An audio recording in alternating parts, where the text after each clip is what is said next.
unsa day ng type 1 or type 2 diabetes? Kanang type 1 diabetes mo na klase sa diabetes nga ang pancreas dili gyud mo produce og insulin. So meaning ang tao nga ma-diagnose ana mag-maintain na siya og insulin for life.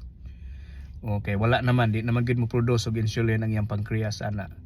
Mo yung kasagaran na ma-diagnose ka na bitaw mga bata pa, kung makadungog mo ana mga bata nga gipang diabetes. Normally kasagaran na nila mga type 1 na sila. Unya mag-insulin na sila for life sa tibok nilang kinabuhi.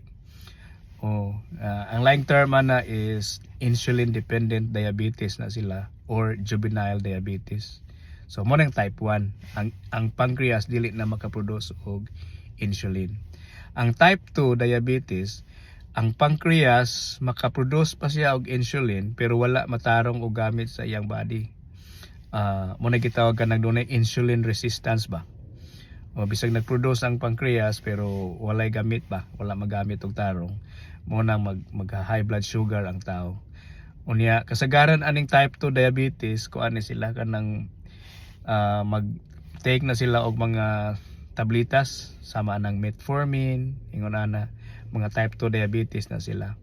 And for some reason kanang dili na mo work ang mga metformin, ingon ana doon ay mga type 2 diabetes nga mag-insulin pod.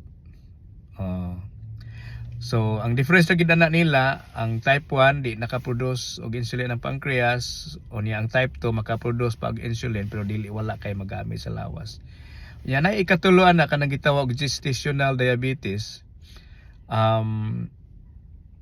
Kanang mga nabuntis bitaw, nga maghimusakay lang sugar. Gestational diabetes ang tawag ana. Okay? Sige, thank you. Bye-bye.